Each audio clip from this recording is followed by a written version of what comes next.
ಗುರುವು ಮಗ ಶೇಷ ಗುರುವು ಬಲವಂತ ಅವನಿಗೆ ಅಧಿಕಾರೋ ಜಗದೊಳಗಿನ್ನಿಲ್ಲ ಅವನಿಗೆ ಅಧಿಕಾರೋ ಜಗದೊಳಗಿನ್ನಿಲ್ಲ ಬೇಡಿದವರಗಳನ್ನು ಕೊಡುವನು ತಾ ಗುರುವೋ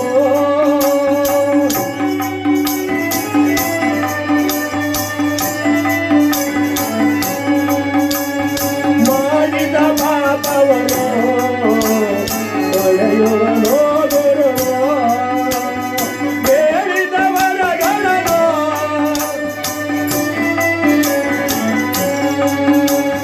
ಮಾಡಿದ ಪಾಪಗಳ ತೊಳೆಯುವನೋ ಗುರುವೋ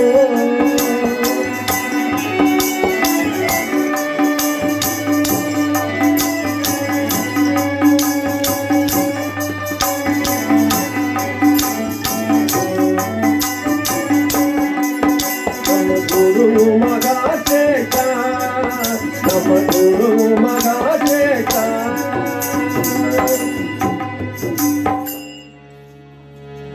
ಈಗ ಶುಕ್ರದೇವ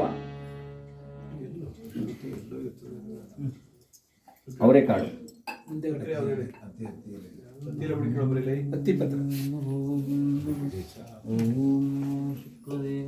ನಮಃ ಓಂ ನಮೋ ಶುಕ್ರದೇವಾಯ ನಮಃ ಓಂ ನಮೋ ಶುಕ್ರದೇವಾಯ ನಮಃ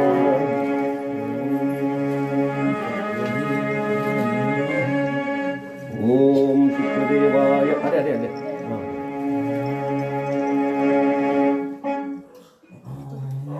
ಹಸುರರಿಗೆ ಗುರುವು ತಾನೋ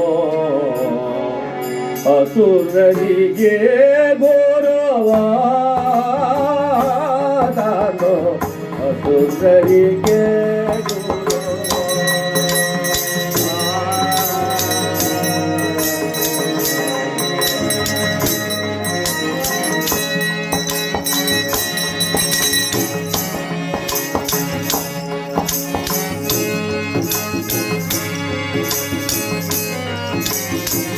ಹಸುರರಿಗೆ ಗುರು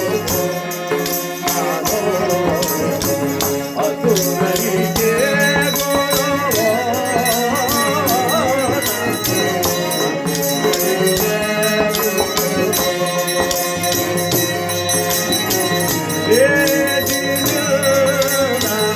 ಅವನ ಪೂಜಿದೆ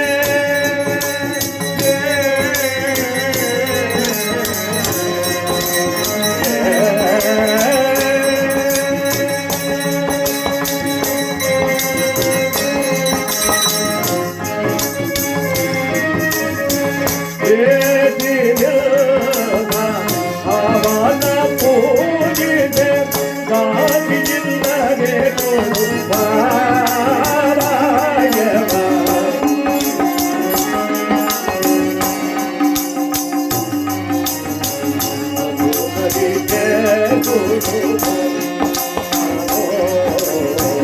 ಅದುರಿಗೆ ಗುರುವ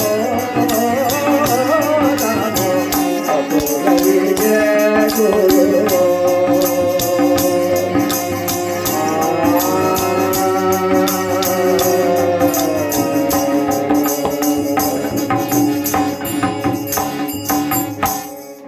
ಅಸುರರು ಅಂದರೆ ರಾಕ್ಷಸರಿಗೆ ಗುರುವಾತಂತ ಶುಕ್ರದೇವ.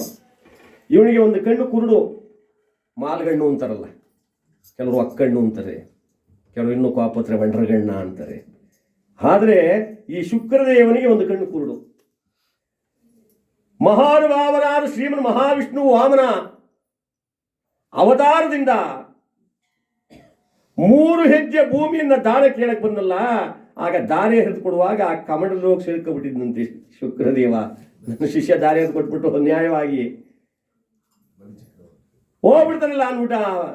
ಆ ದಾರಿ ಹರಿದು ಕೊಡಬೇಕಾದ್ರೆ ಯಾವುದೋ ಕೀಟ ಇದೆ ಅಂತ ಭಗವಂತ ತನ್ನ ಕೈಲಿ ದರ್ಬೆ ಇತ್ತಲ್ಲ, ದರ್ಬೆಯನ್ನು ಚುಚ್ಚಿದಂತೆ. ಆಗ ಶುಕ್ರದೇವನ ಕಣ್ಣಿಗೆ ಅಗದು ಚುಚ್ಚಿದಾಗ ಆ ಕಮಂಡದಿಂದ ರಕ್ತ ಧಾರಾಕಾರವಾಗಿ ಹೊರಕ ಬರ್ತಾ ಇದೆ. ಅವಾಗ ನೋಡಿದಂತೆ ಪರಮಾತ್ಮ, ಏನಯ್ಯ ಶಿಷ್ಯನ್ನು ಕಾಪಾಡೋದಕ್ಕೆ ನೀನು ಕಮಾಂಡರ್ ಹೋಗಿ ಕೂತಿದ್ದೀಯಲ್ಲೋ, ಬಾರೋ ಈಚೆ ಅಂದಾಗ ಆ ಕಣ್ಣು ಆ ಕುರುಡಾಗಿ ಉಳ್ಕೊಂಡ್ಬಿಡ್ತು. ಇವತ್ತು ಕೂಡ ಮನೆಯ ಮಕ್ಕಳಾದ್ರೆ ಸೊಸೆಗಾಗಬಹುದು, ಮಗಳಿಗಾಗಬಹುದು, ಆ ಮಗು ಹುಟ್ಟಿದ ತಕ್ಷಣ ಇಂಥ ವಯಸ್ಸಾದಂಥ ಅಜ್ಜಮ್ಮದಿರು ನೋಡ್ತಾರೆ, ನೋಡೆ ನಮಗಿನ ಕಣ್ಣು ಹೆಂಗಿದೆ, ಇವಳು ಹುಟ್ಟಿದ ಮನೆ ಆನಂದವಾಗಿ ಹಾಲುಕ್ದಂಗೆ ಉಕ್ಬಿಡ್ತದೆ, ಇವಳೋರ್ ಮನೆ ನಂದಗೋಕುಲವಾಗಿ ಬೆಳೆದ್ಬಿಡ್ತದೆ. ಯಾಕೆಂದ್ರೆ ಆ ಶುಕ್ರನ ದಶೆ ಮಗುವಿಗಿದೆ ಅಂತ ಅರ್ಥ. ಅಂತಹ ಶುಕ್ರದೇವನನ್ನ ಭೂಲೋಕದ ಮಾನವರಾದ ನಾವು ಶ್ರದ್ಧಾಭಕ್ತಿಯಿಂದ ಯಾವ ಭಗವಂತನಿಗೆ ದೀಪ ಧೂಪ ನೈವೇದ್ಯಾದಿಗಳನ್ನು ಸಮರ್ಪಣೆ ಮಾಡಿ ಏಕಚಿತ್ತ ಮನೋಭಾವದಿಂದ ಆ ಶುಕ್ರದೇವನ ನಾವೇನಂತ ಬೇಡ್ಕೋಬೇಕು ಅಂದ್ರೆ, ಹಿಮಕುಂದರುಣಾಲಾಭಾಂ ದೈತ್ಯಾನಾಂ ಪರಂ ಗುರುಂ ಸರ್ವಶಾಸ್ತ್ರ ಪ್ರವಕ್ತಾರಂ ಭಾರ್ಗವಂ ಪ್ರಣಮಾಮ್ಯಹಂ ಭಾರ್ಗವಂ ಪ್ರಣಮಾಮ್ಯಹಂ.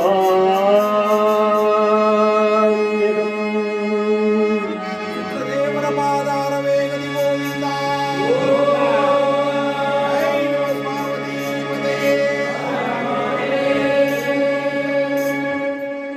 ಮಹಾರಾಜ ಸತ್ಯರ್ವತ ಸಿಂಹಾಸನ ಮೇಲೆ ಕುಳಿತುಕೊಂಡು ಹೇಳ್ತಾನೆ, ಹೌದು ಆ ಶುಕ್ರ ದೇವನಿಗೂ ಕೂಡ ನನ್ನ ಅನಂತ ಕೋಟಿ ವಂದನೆಗಳು.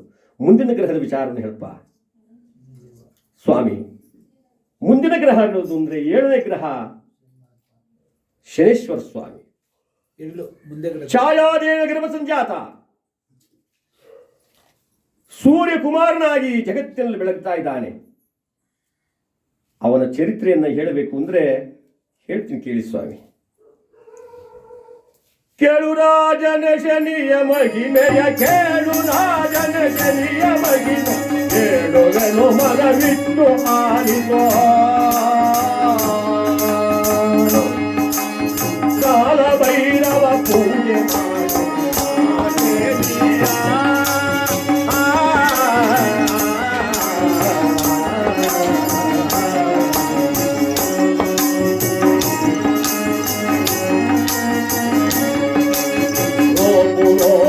ಕಪ್ಪು ರೂಪ ಅಪ್ಪದಿಂಬುಲ ಗಾಳಿಗಾರ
ರೂಪಿನಲ್ಲಿ ಕಪ್ಪು ರೂಪ, ಒಪ್ಪದಿಂಕುಲ ಗಾಣಿಗ.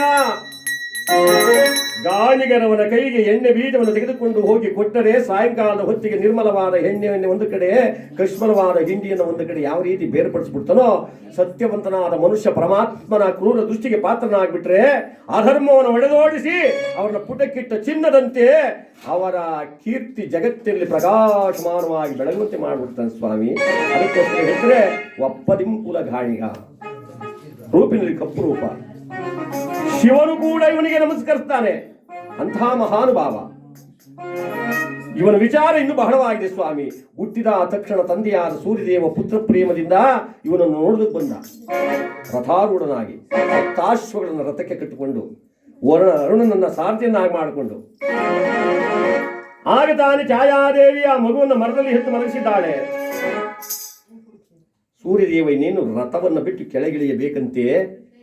ಇವನು ಹುಟ್ಟದಾಗ ಹೇಗಿದ್ದ ಅಂದ್ರೆ ಪರಮಾತ್ಮ ಶನೇಶ್ವರ ಸ್ವಾಮಿ ಕಪ್ಪು ರೂಪ, ವಕ್ರವಾದ ಕಣ್ಣುಗಳು, ಸಣ್ಣ ಸಣ್ಣ ಕಿರುಜಡೆ, ಈ ರೀತಿ ಆಗಿದ್ದನಲ್ಲ. ಆ ಸೂರ್ಯದೇವ ನೋಡಿದೊಡನೆ ಅದೇನಂದುಕೊಂಡನೋ ಏನೋ, ಈ ಮಲಗಿದ್ದ ಮಗು ಆ ತಂದೆಯ ಕಡೆನೇ ದೃಷ್ಟಿ ಬಿಟ್ಟ ತತ್ಕ್ಷಣದಲ್ಲಿ ಸೂರ್ಯದೇವನಿಗೆ ಕುಷ್ಠರೋಗ ಮೈಯೆಲ್ಲ ರಕ್ತ ಕೀವುಗಳಿಂದ ಗತಗತ ಗತಗತ ಅಂತ ನಾರ್ತಾ ಇದ್ದಾನೆ. ದುರ್ವಾಸನೆ ಬಿಟ್ಬಿಟ್ಟ ಸೂರ್ಯದೇವ. ರಥದಲ್ಲಿ ಕುಳಿತಿದ್ದ ಸಾರಥಿ 2 ಕಾಲುಗಳು ಬತ್ತಿ ಹೋದು ಯಾವನಾಗುತ್ತಾನೆ. ರಥಕ್ಕೆ ಕಟ್ಟಿದ್ದ ಸಪ್ತಾಶ್ವಗಳ ಕಣ್ಣು ಕಾಣದಂತೆ ಅಶ್ವಗಳೇ ಕುರುಡಾದವು. ಪ್ರಪಂಚದಲ್ಲಿ ಸೂರ್ಯ ಹುಡ್ತಾ ಇಲ್ಲ, ಸೂರ್ಯ ಮುಳುಗ್ತಾ ಇಲ್ಲ, ಇಡೀ ಜಗತ್ತಿ ಅಂಧಕಾರವಾಗ್ಬಿಡುತ್ತೆ ಸ್ವಾಮಿ. ಅಂತಹ ಸಮಯದಲ್ಲಿ ಲೋಕಕ್ಕೆ ಯಾಕೆ ಗತಿ ಬಂತು ಅಂತ ಹೇಳಿ ದೇವಾನು ದೇವತೆಗಳೆಲ್ಲ ಒಟ್ಟಾಗಿ ಸೇರಿ ತ್ರಿಮೂರ್ತಿಗಳಾದಿಯಾಗಿ ಎಲ್ಲರೂ ಒಂದೆಡೆ ಸೇರಿದಾಗ ಮಹಾನುಭಾವ ಶನೇಶ್ವರಮ್ಯ ಸ್ವಾಮಿ ತಂದೆ ಮೇಲೆ ದೃಷ್ಟಿ ಬಿಟ್ಟಿದ್ದಾನೆ. ಬನ್ನಿ ಆ ಪರಮಾತ್ಮನ ಬೇಡ್ಕೊಳ್ಳೋಣ ಅಂತ ಎಲ್ಲರೂ ಬಂದು ಬೇಡ್ಕೊಂಡ್ರು. ಆಗ ತಂದೆ ಮೇಲೆ ಬಿಟ್ಟಿದ್ದ ದೃಷ್ಟಿ ನಿಂತೆಗೆದುಕೊಂಡ ಲೋಕ ಕಲ್ಯಾಣವಾಯಿತು.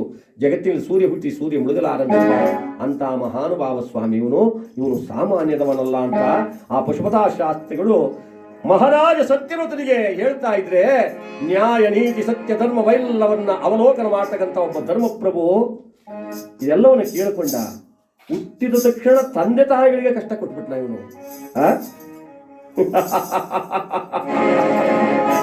ನಿಲ್ಲಿಸಿ, ಈ ನನ್ನ ಸಭೆಯಲ್ಲಿ ಅವನಿಗೆ ಪೂಜೆ ಮಾಡಲು ಕೂಡದು. ಏಕೆ? ತಾಯಿ ತಂದೆಯ ಮೇಲೆ ಕೋಪವೇ ಮಗನಿಗೆ,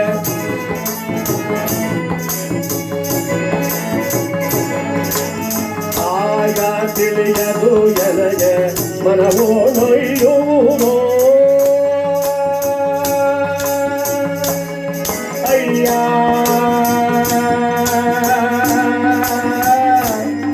ಅಯ್ಯ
ತಕ್ಷಣ ತಂದೆ ತಾಯಿಗಳಿಗೆ ಕಡು ಕಷ್ಟವನ್ನು ಕೊಟ್ಟವನನ್ನು ನಾವು ದೇವರು ಅಂತ ಪೂಜೆ ಮಾಡಬೇಕು. ಇದು ಯಾವ ನ್ಯಾಯ? ಇದು ಯಾವ ಧರ್ಮ? ಇದು ಯಾವ ರೀತಿ? ನಿಲ್ಲಿಸಿ ಅವನಿಗೆ ಪೂಜೆ ಮಾಡಬೇಡಿ ಎಂದ ಮಹಾರಾಜ. ಸ್ವಾಮಿ ಏನ್ ಹೇಳ್ತಾ ಇದ್ದೀರಾ? ಹೌದಯ್ಯ, ಯಾವುದೇ ಕಾರಣಕ್ಕೂ ಕೂಡ ಅವನಿಗೆ ಪೂಜೆ ಮಾಡಬೇಡಿ. ಮುಂದಿನ ಗ್ರಹದ ವಿಚಾರವನ್ನು ಹೇಳಿ. ಬ್ರಾಹ್ಮಣೋತ್ತಮ ಅಂದ ಸ್ವಾಮಿ, ಆ ಶನೀಶ್ವರ ಸ್ವಾಮಿಗೆ ನನ್ನ ಮಾತನ್ನು ಕೇಳು, ನನ್ನ ಮಾತನ್ನು ಕೇಳು ಅಂದ್ರೆ ಸ್ವಾಮಿ ಅದೇ ಭಯ ಇವರಿಗೆ. ಆಲೆ ರಾಜಸಭೆ ಏನಾಗುತ್ತೋ, ರಾಜ ಏನ್ ಆಜ್ಞೆ ಮಾಡಿಬಿಡ್ತಾನೋ ಸ್ವಾಮಿ. ಮುಂದಿನ ಗ್ರಹಗಳು ಅಂದ್ರೆ ರಾಹುಕೇತುಗಳು, ಸಿಮ್ಮಿಕೆ ಎಂಬ ರಾಕ್ಷಸಿಯ ಗರ್ಭದಲ್ಲಿ ಹುಟ್ಟುತ್ತಂತವರು. ಪಂಕ್ತಿ ವಂಚನೆ ಮಾಡಿದ ಕಾರಣ ಶ್ರೀಮನ್ ಮಹಾವಿಷ್ಣುವು ತನ್ನ ಚಕ್ರವನ್ನು ಛೇದಿಸಿದಾಗ 2 ತುಂಡಾಗಿ ರುಂಡವೇ ರಾಹುವಾಗಿ ಮುಂಡವೇ ಕೇತುವಾಗಿ ನವಗ್ರಹಗಳ ಪೈಕಿ ಸೇರಿಸಿದ್ದಾರೆ. ಅವು ಕೂಡ ಆಯಾಯ ಕಾಲಕ್ಕೆ ಋತುಚಕ್ರಗಳು ಉರುಳಿದಂತೆ ಒಂದೊಂದು ರೀತಿಯಾಗಿ ಕಾಟವನ್ನು ಕೊಡುತ್ತವೆ, ಮತ್ತೊಂದು ರೀತಿಯಲ್ಲಿ ಶುಭ ಫಲವನ್ನು ಕೊಡುತ್ತವೆ ಎಂಬುದಾಗಿ ಯಾವ ಮಹಾನುಭಾವನಾಗಿರ್ತಕ್ಕಂಥ ಆ ಬ್ರಾಹ್ಮಣ ಉತ್ತಮ ಹೇಳ್ತಾ ಇದ್ದಾರೆ. ಅಂತಹ ರಾಹುದೇವನನ್ನ ನಾವೇನಂತ ಪ್ರಾರ್ಥನೆ ಮಾಡಬೇಕು ಅಂದ್ರೆ, ರಾಹುಕೇತು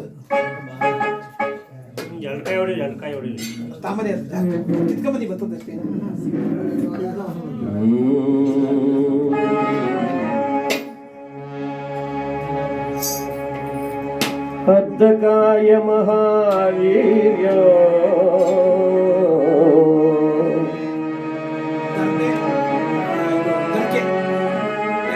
ಅರ್ಧಕಾಯ ಮಹಾವೀರ್ಯ ಚಂದ್ರಾದಿತ್ಯ ವಿಮರ್ದನ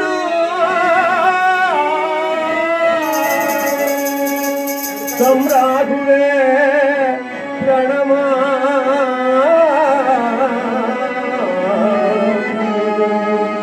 ಸಮ್ರಾಟುವೆ ಪ್ರಣಮ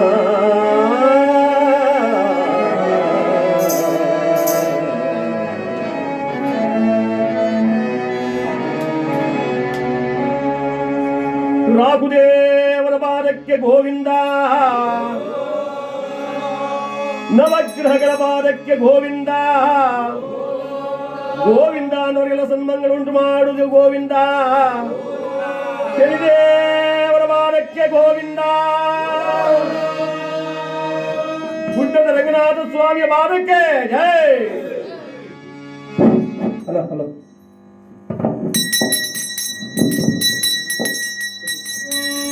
ಸ್ವಾಮಿ, ಇನ್ನು ಮುಂದಿನ ಗ್ರಹ ಅಂದ್ರೆ ಕೇತು ಗ್ರಹ. ಆ ಭಗವಂತನು ಗ್ರಹಗಳ ವಿಚಾರದಲ್ಲಿ ಏನು ಕಾಟ ಕೊಡ್ತಾನೆ ಅಂದ್ರೆ ವಿಪರೀತವಾದ ಮರವನ್ನು ಕೊಟ್ಬಿಡ್ತಾನೆ. ಮರೆತು ಮಾತಾಡೋದು. ಸ್ವಾಮಿ ನಮಸ್ಕಾರ, ಊಟ ಮಾಡುದಾ? ಇಲ್ಲ, ಈಗ ತಾನೇ ತುಮಕೂರಿಂದ ಬಂದೆ ಅಂತಾರೆ. ಈ ರೀತಿಯಾಗಿ ಮರವನ್ನು ಕೊಡ್ತಕ್ಕಂತಹದ್ದು. ಅಂತಹ ಕೇತುದೇವನನ್ನ ಭೂಲೋಕದ ಮಾನವರಾದ ನಾವುಗಳು ಶ್ರದ್ಧಾಭಕ್ತಿಯಿಂದ ಭಗವಂತನನ್ನು ಪ್ರಾರ್ಥನೆ ಮಾಡಿಕೊಂಡ್ರೆ ನಮಗೆ ಶುಭಫಲವನ್ನು ಕೂಡ ಕೊಡ್ತಾನೆ. ಯಾವ ರೀತಿ ಪ್ರಾರ್ಥನೆ ಮಾಡ್ಕೋಬೇಕು?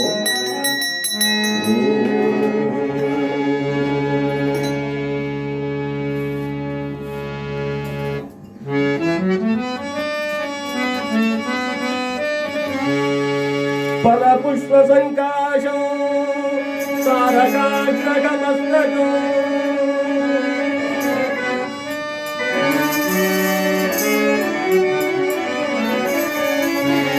ಫಲಪುಷ್ಪ ಸಂಕಾಶೋ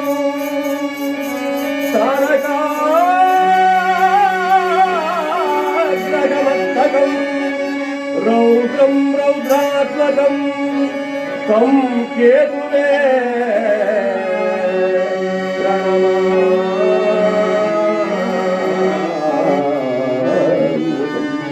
ತಂ ಕೇತುವೇ ಪ್ರಣಮ.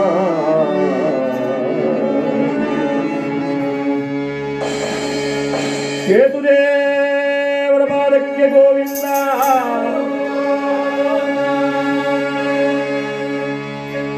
ಯಾವ ಬ್ರಾಹ್ಮಣೋತ್ತಮ ಪಶುಪತಾ ಶಾಸ್ತ್ರಿ ಹೇಳ್ತಾನೆ, ಸ್ವಾಮಿ ಎಲ್ಲ ಗ್ರಹಗಳಿಗೂ ಪೂಜೆ ನೆರವೇರಿತು, ಆ ಶನಿದೇವನಿಗೂ ಪೂಜೆಯನ್ನು ಸಮಾಪ್ತಿ ಮಾಡೋಣ.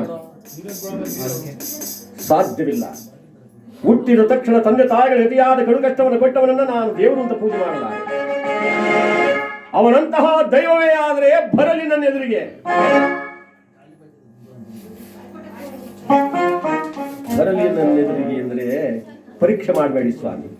ಗುರುಮೂಲ, ನದಿಮೂಲ, ದೈವಮೂಲ, ಸ್ತ್ರೀ ಮೂಲವನ್ನು ಹುಡುಕಬಾರದು ಅಂತ ನಿಮ್ಮಂತ ದೊಡ್ಡವರು ಹೇಳಿದ್ದಾರೆ.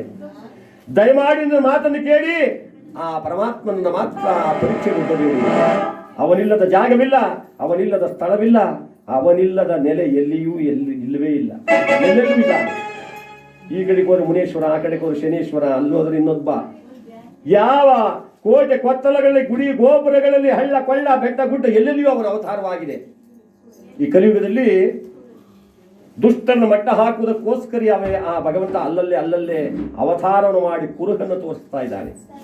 ನೀವು ಪರೀಕ್ಷೆ ಮಾಡಬೇಡಿ ಸ್ವಾಮಿ ಅಂದ್ರೆ ನಕ್ಕ ಸತ್ಯರ್ವತ.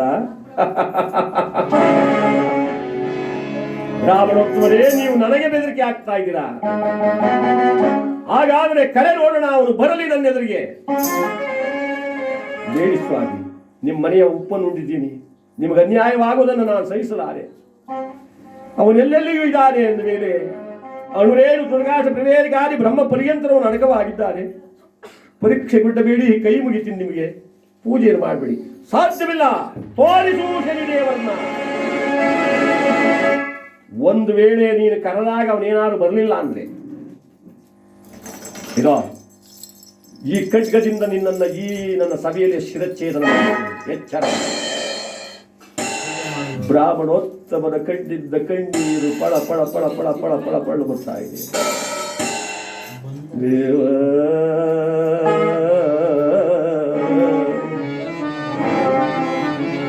ಒಡೆಯ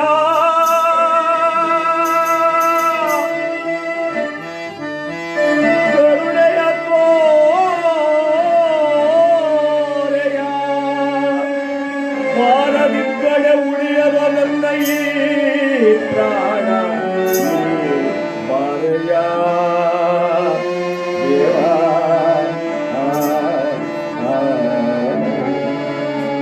ನೀನು ಬರಲಿಲ್ಲ ಅಂದ್ರೆ ನನ್ನ ಪ್ರಾಣ ಉಳಿಸಲ್ಲ ಮಹಾರಾಜ. ಎಲ್ಲಿರುವೆ ದೇವ, ಬೇಗ ಬಾ, ಓಡಿ ಬಾ ಎಂಬುದಾಗಿ ಕರ ಜೋಡಿಸಿ ಎರಡು ಕಣ್ಣುಗಳನ್ನು ಮುಚ್ಚಿ ಭಕ್ತಿಯಿಂದ ಕರೀತಾ ಇದ್ದಾನೆ. ಯಾರು? ಆ ಬ್ರಾಹ್ಮಣ ಉತ್ತಮ. ಬಾ ತಂದೆ ಶನಿದೇವ, ನಿನ್ನ ಮನಸಾರೆ ಬೇಡುವೆನೋ. ತಂದೆಯು ನೀನೆಂದು ನಿನ್ನ ನಂಬಿಕರೆವೇನಪ್ಪ.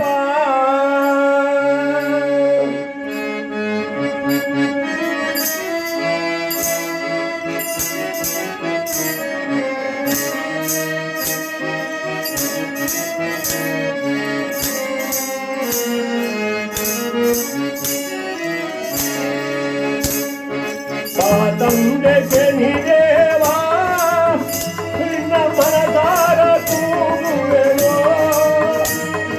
ತಂದೆಯು ನೀನೇನೋ ನಿನ್ನ ನಂಬಿ ಕೂಗುವೆನಪ್ಪ.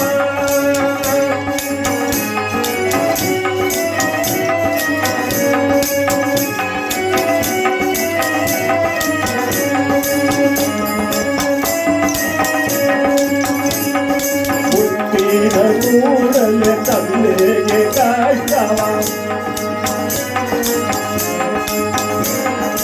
ಹುಟ್ಟಿದ ಕೂಡಲೇ ತಂದೆಗೆ ಕಷ್ಟವ, ಅಂದು ನೀ ಕೊಟ್ಟೆಯೋ ಯಾಕಪ್ಪ.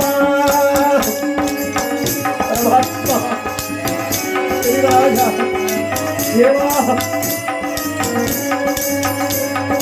ಹುಟ್ಟಿದ ಕೂಡಲೇ ತಂದೆಗೆ ಕಷ್ಟವ, ಅಂದು ನೀ ಕೊಟ್ಟೆಯೋ ಯಾಕಪ್ಪ. ಕರೆದಾಗ ಬರಬಾರದೆ ನನ್ನ ಮೊರೆಗೆರದೆ ನಿನಗೆ. ದೇವಾ ಶ್ರೀರಾಜ, ಕರೆದಾಗ ಬರಬಾರದೆ ನನ್ನ ಮೊರೆಗೆರದೆ ನಿನಗೆ.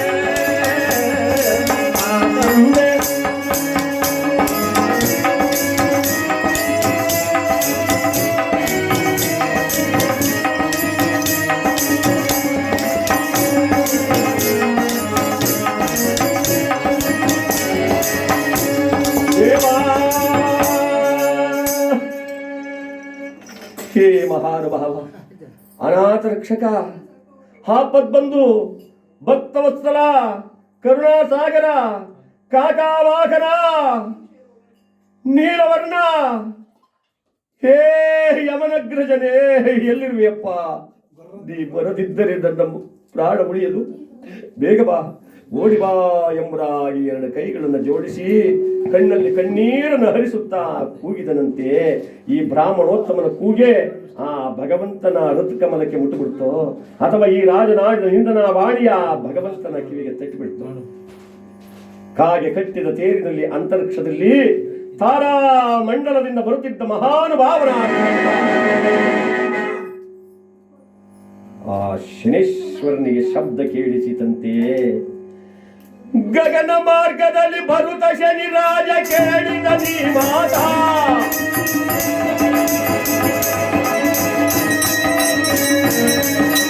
ಸರ್ವ ಜನ್ಮರವ ಹರಸನಾಗರುವ ಭಂಗ ಮಾಡಲು ತಾನಾಗ.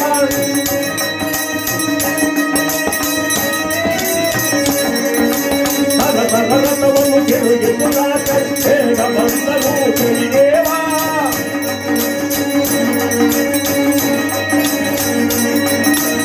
ಆಗ ಬಂದನ ಮಗದೇವ, ಬೇಗ ಬಂದನ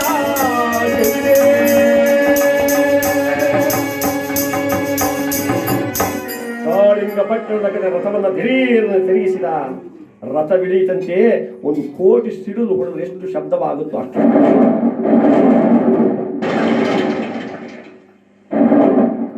ರಥದಿಂದಿಳಿದಂತ ಪರಮಾತ್ಮ ಕೋಪ ವಿಶಿಷ್ಟನಾಗಿ ಸಿಂಹಾಸನದ ಮೇಲೆ ಮಧೋನ್ಮತ್ತನಾಗಿ ಕುಳಿತ ಯಾವ ಸತ್ಯವಂತನ ಎದೆಗೆ ತನ್ನ ಎಡಗಾಲಿನಿಂದ ಮಾಡಿಸಿ ಬಂದ. ಸಿಂಹಾಸನದಿಂದ ಕೆಳಗುರುಳಿದ್ದಾನೆ ಸತ್ಯರ್ವತ. ಕಿರೀಟವೇ ಒಂದು ಕಡೆ ಬಿದ್ದೋಯಿತು, ತಾನೇ ಒಂದು ಕಡೆ ಬಿದ್ದಿದ್ದಾನೆ. ಜ್ಞಾನ ತಪ್ಪಿ ಹೋಗಿದೆ. ಹಟ್ಟಹಾಸದಿಂದ ನಿಂತಿದ್ದಾನೆ ಪರಮಾತ್ಮ. ನಕ್ಕ ಎಲ್ಲವೋ ಸತ್ಯರ್ವತ, ಇವನ್ಯಾರು, ಇವನ ಅಂಶವೆಂತಾದ್ದು ಎಂಬುದನ್ನು ತಿಳಿಯದೆ ಪಾಪಿಯಾದ ನೀನು ನಾನು ಯಾರೆಂದು ಗೋಚರವಾಗುತ್ತೆ. ನೋಡು,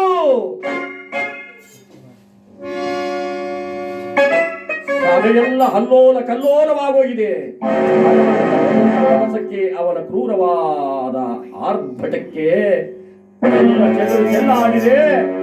ಯಾವ ಸತ್ಯವತ ಎಷ್ಟೋ ಹೊತ್ತಿನ ಮೇಲೆ ಕಣ್ಬಿಟ್ಟು ನೋಡುತ್ತದೆ. ಶನಿರಾಜ ತೆವಳುತ್ತ ಹತ್ತಿರಕ್ಕೆ ಬಂದು ಭಗವಂತನ ಎರಡು ಪಾದವನ್ನು ಮುಟ್ಟಿ ಕೈ ಮುಗಿದು ಕೇಳಿಕೊಳ್ತರಂತೆ. ಒಡೆಯ, ಸರಿಯದೆನಗೈದ ಪರಾದವನು ಮನ್ನಿಸೋ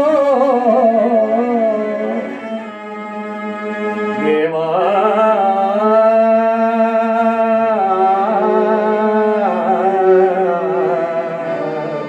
ಶನಿದೇ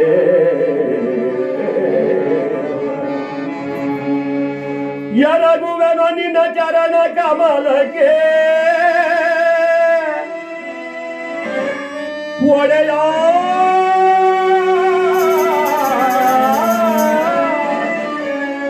ಬಿಡನು ನಿನ್ನಡಿಯ ದೇವಾ.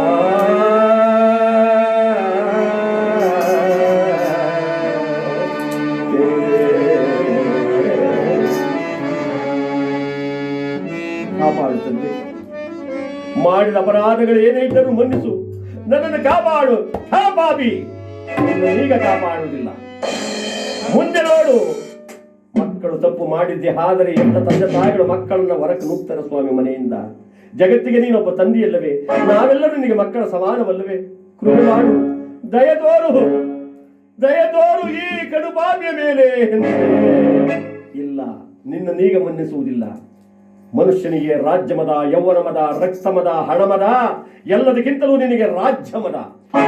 ನಿನ್ನ ರಾಜ್ಯವನ್ನು ಪರಪಾಲನ್ನಾಗಿ ಮಾಡಿ, ನೀನೇ ಒಂದು ಕಡೆ ನಿನ್ನ ಸತಿಯೇ ಒಂದು ಕಡೆ ಹಗಲುವಂತೆ ಮಾಡಿ, ಈ ಪ್ರಪಂಚದಲ್ಲಿ ಇರಲೋ ಸಾಯಲೋ ಅಂತಕ್ಕಂಥ ಯಾತನೆಯನ್ನು ನಾನು ಕೊಡದಿದ್ದ ಪಕ್ಷದಲ್ಲಿ ನಾನು ಶನಿರಾಜನೇ, ಸೂರ್ಯಕುಮಾರನೇ, ಛಾಯಾದೇವಿಯ ಮಗನೇ. ಒಂದು ವೃಕ್ಷದಲ್ಲಿ ಒಂದು ಭಾಗ ವಿಷವಾದ ಆ ವೃಕ್ಷವನ್ನು ಕಡಿದಾಕ್ತಾರೆ ಸ್ವಾಮಿ. ದೇವಾ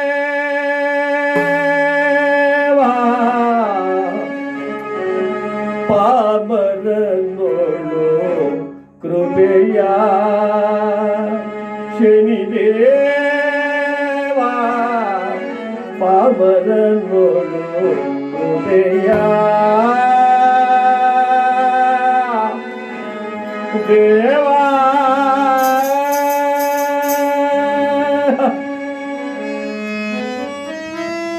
ದೇವಾ ಪಾಮರನೋಳು ಕೃಪೆಯ.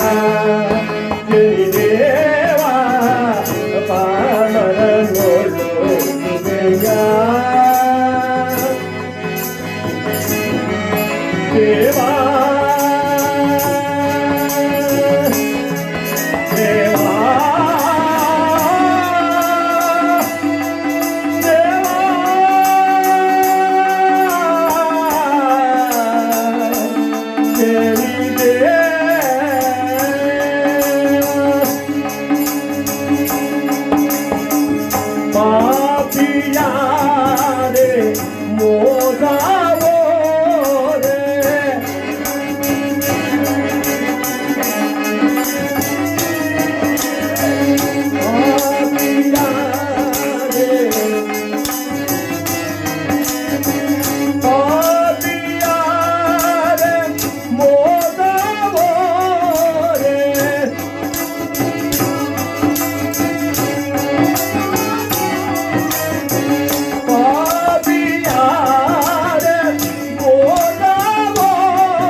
ಅರೆ ತಮ್ಮನೋ ಜರಿನೋ ಕೆಟ್ಟನೋ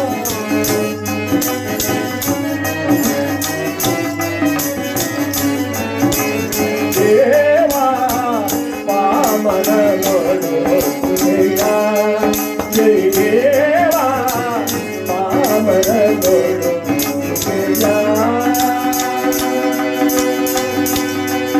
ದೇವಾ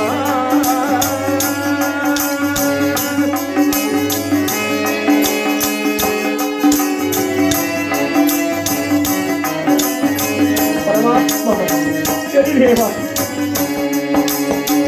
ಮಾಡಿದ ತಪ್ಪಿಗೆ ಮನ್ನಣೆ ಇಲ್ಲವೇ ಹೇ ಮಹಾವಿದ್ಯಾರ್ಥ ಮಾಡಿದ ತಪ್ಪಿಗೆ ಮನ್ನಣೆ ಇಲ್ಲವೇ ಕುವರನ ತೆರದಿ ಕರ ಬಿಡಿದು ನಡೆದೋ ದೇವಾ ಕುವರನ ತೆರದಿ ಕರ ಬಿಡಿದು ನಡೆದೋ